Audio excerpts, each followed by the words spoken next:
एक सेकंड के लिए सोचिए, इंडिया के बिल्कुल पड़ोस में श्रीलंका के पास समुद्र की गहराइयों से एक अमेरिकन सबमरीन एक टॉर्पीडो फायर करती है और एक ईरानी वॉरशिप को डुबो देती है। नहीं, ये किसी फिल्म की स्टोरी नहीं है। ये एक ऐसी सिचुएशन है जो इंटरनेशनल लॉ और इंडियन ओशन की सिक्योरिटी पर बहुत ही गंभीर सवाल खड़े कर देती है। तो आखिर हुआ क्या है, जरा इस पर नजर डालिए। श्रीलंका के गले कोस्ट से थोड़ी ही दूर यानी इंटरनेशनल वाटर्स में एक यूएस सबमरीन ने ईरानियन फ्रिगेट IRS देना को टारगेट किया। अब इसकी लोकेशन इतनी इम्पोर्टेंट इसलिए है क्योंकि ये हादसा ऐसी जगह हुआ है जिसे इंडिया अपना स्ट्रेटेजिक बैकयार्ड मानता है। इसकी गूंज आप समझ लीजिए सीधे न्यू दिल्ली तक सुनाई दे रही है। इस पूरी इशू को ठीक से समझने के लिए हम 5 हिस्सों में इस पर बात करेंगे। सबसे पहले अटैक की डिटेल्स, फिर सबसे बड़ा सवाल, क्या ये लीगल था? उसके बाद समुद्र के कानून कितने कॉम्प्लेक्स हैं ये समझेंगे, एक्सपर्ट्स इस पर क्या कहते हैं, और हाँ, सबसे आखिर में इंडिया पर इसका क्या असर पड़ेगा। तो चलिए शुरू करते हैं सेक्शन 1 से, अटैक की डिटेल्स के साथ। देखिए, इस मामले की सबसे हैरान करने वाली बात यह है कि ईरानी वॉरशिप IRS देना किसी दुश्मन के इलाके से नहीं बल्कि इंडिया से लौट रही थी। उसने विशाखापट्टनम में इंडियन नेवी के एक बहुत ही प्रेस्टीजियस इवेंट मिलान 2026 में हिस्सा लिया था।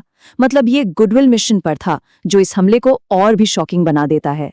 और इस अटैक का एक ह्यूमन कॉस्ट भी था, और वो बहुत बड़ा था।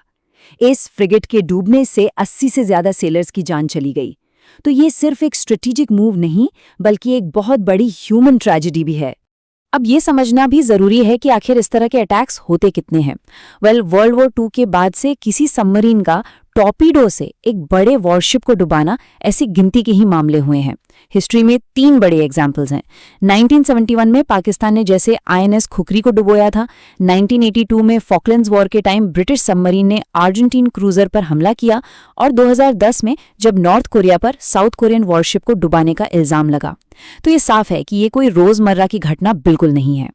और यही चीज हमें इस मामले के सबसे अहम सवाल पर ले आती है, क्या ये हमला कानूनी तौर पर सही था? सवाल तो बड़ा सिंपल सा लगता है ना, कि क्या इंटरनेशनल वाटर्स में जो किसी भी देश का हिस्सा नहीं है, एक देश दूसरे देश के मिलिट्री जहाज को ऐसे तबाह कर सकता है? पर इसका जवाब वो इतना सीधा है नहीं। इस सवाल का जवाब ढूंढने के लिए आइए समुद्री कानूनों की गहरी दुनिया में चलते हैं। देखिए, समुद्र के लिए जो सबसे बड़ी रूल बुक है वो है UN क्लोज। इसे कॉन्स्टिट्यूशन ऑफ द ओशंस यानी समुद्र का संविधान भी कहते हैं। बेसिकली शांति के टाइम में समुद्र में किसके क्या रूल्स और अधिकार होंगे, ये UN क्लोज तय करता है। लेकिन यहाँ एक बहुत बड़ा ट्विस्ट है, एक कैच है। दुनिया की सबसे बड़ी नेवल पावर अमेरिका ने UN क्लॉजेस पर साइन ही नहीं किया है। उसने इस संधि को रैटिफाई नहीं किया, जिससे ये पूरा कानूनी मामला और भी ज्यादा कॉम्प्लिकेटेड हो जाता है। तो यहाँ एक बहुत इंपॉर्टेंट बात समझनी होगी।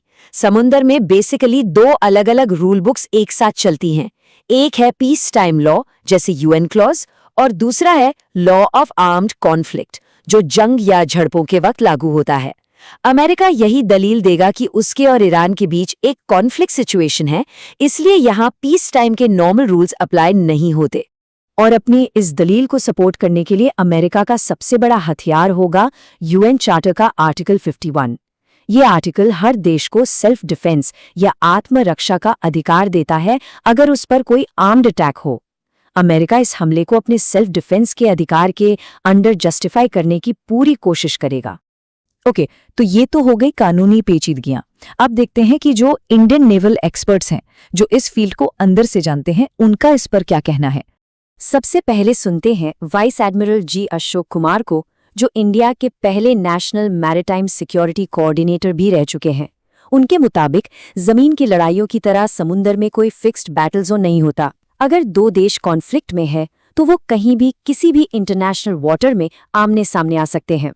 लेकिन इसके बिल्कुल ऑपोजिट एक व्यू है रियर एडमिरल सुधीर पिल्लई का।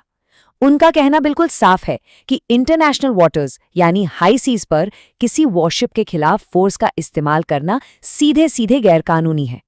इसका सिर्फ एक ही एक्सेप्शन है, सेल्फ डिफेंस, और उसे साबित करने की जिम्मेदारी उस देश की है जिसने हमला किया है। तो एक तरफ लीगैलिटी पर डिबेट है और इन सब के बीच एक सीनियर सर्विंग नेवी ऑफिशियल ने इस घटना को एक बिग एस्केलेशन कहा है। उनके हिसाब से इसकी लीगैलिटी पर तो बहस होती रहेगी, लेकिन इससे कॉन्फ्लिक्ट का दायरा अचानक से बहुत बढ़ गया है, क्योंकि ये जहाज किसी एक्टिव कॉन्फ्लिक्ट जोन से हजारों किलोमीटर दूर था। और अब आते हैं आखिरी और सबसे जरूरी सवाल पर। लीगैलिटी, एक्सपर्ट ओपिनियंस, ये सब अपनी जगह है, पर इस पूरे मामले का हम पर यानी इंडिया पर क्या असर पड़ेगा? देखिए, इंडिया के लिए इसके 3 बड़े टेकअवेज हैं। पहला, वेस्ट एशिया का कॉन्फ्लिक्ट अब हमारे दरवाजे पर दस्तक दे रहा है।